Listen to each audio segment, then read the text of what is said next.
Friends, ఈ రోజు మనం దర్శించబోయే గుడి అయితే విష్ణుమూర్తి యొక్క 108 దివ్య దేశాల్లో ఒకటైన తిరుప్పార్కడల్ అనే దివ్య దేశం.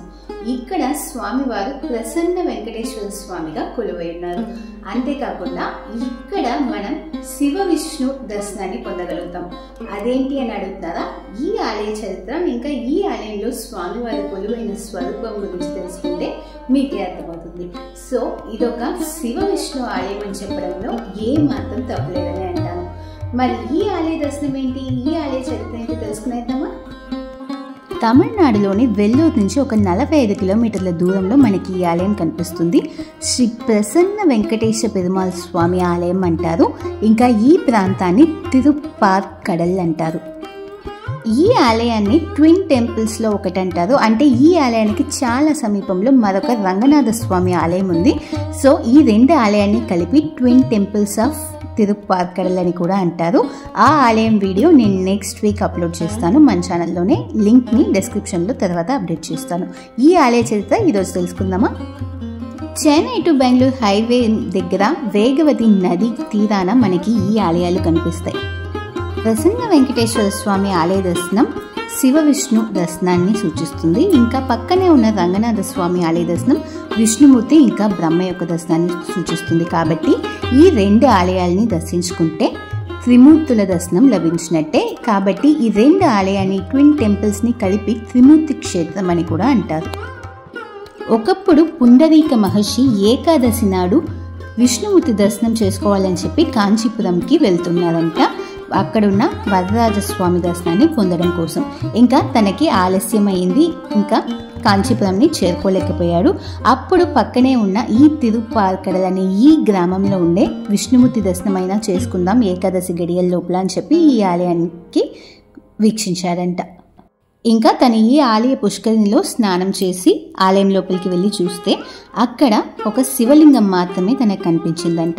ఇంకా ఏకాదశి తిథి వరదరాజస్వామి దర్శనాన్ని పొందలేదని చెప్పి చాలా బాధతో మళ్ళీ తిరిగి వెళ్తుండగా తనకొక రుద్రుడు కనిపించాడంట. ఏంటి దిగులుగా బాధతో ఉన్నారు, ఏంటి చెప్పండి అని అడిగినప్పుడు పుండరీక మహర్షి చెప్పాడంట, ఇలా నేను విష్ణు దర్శనం కోసం ఇక్కడికి వచ్చాను, ఇంకా కాంచీపురం కూడా వెళ్ళలేకపోయాను, ఏకాదశి గడియలు అయిపోతున్నాయి, నాకు శివుడి దర్శనం మాత్రమే లభించింది అని చెప్పాడంట. అదేంటి నాకు కనిపించాడు ఇప్పుడే విష్ణుమూర్తి గుడిలో, నీకు కనిపించలేదా, నాతో పాటు రా అని చెప్పి ఆ వృద్ధుడు మళ్ళీ ఆలయంలోకి తీసుకొచ్చాడంట. తీసుకొచ్చిన వెంటనే వృద్ధుడు మాయమయ్యాడు. ఇంకా తను ఎక్కడైతే శివలింగం చూశాడో ఆ శివలింగం మీద విష్ణుమూర్తి నిలబడినట్టుగా కనిపించాడంట. అంటే శివలింగం యొక్క కింద భాగం ఉంటుంది కదా, దాన్ని ఆవుడయార్ స్వరూపం అంటారు. అంటే ఆ ఆవుడయార్ స్వరూపం మీద నిలుచుకున్నట్టుగా విష్ణుమూర్తి దర్శనమిచ్చాడంట. కింద భాగం శివలింగం, పై భాగం విష్ణుమూర్తి. కాబట్టి ఇదొక శివ విష్ణు ఆలయమైంది, ఒక శివ విష్ణు క్షేత్రమైంది. హరిహరులు వేరు కాదు, ఇద్దరు ఒకటే అని చెప్పి స్వామివారు పుండరీక మహర్షికి ఇలా తెలిపారంట. ఇంకా పుండరీక మహర్షి స్నానం చేసిన ఆ పుష్కరిణి పుండరీక పుష్కరిణిగా ఇప్పటి వరకు కూడా ఈ ఆలయం దగ్గర ఉంది. ఆలయం ప్రతిరోజు ఉదయం 7:30 నుంచి మధ్యాహ్నం 12 వరకు, సాయంత్రం 4:30 నుంచి 7:30 వరకు కూడా ఓపెన్లో ఉంటుంది. వైకుంఠ ఏకాదశి నాడు ఈ రెండు ఆలయాల్లో భక్తుల రద్దీ చాలా ఎక్కువగా ఉంటుంది. గుడిలో అమ్మవారు అలమేల్మంగగా కొలువై ఉన్నారు. ఇంకా ఆంజనేయుడు, గరుత్మంతుడు, రుక్మిణీదేవి, సత్యభామ వీళ్ళందరినీ కూడా ఆలయంలో మనం దర్శించుకోగలుగుతాం.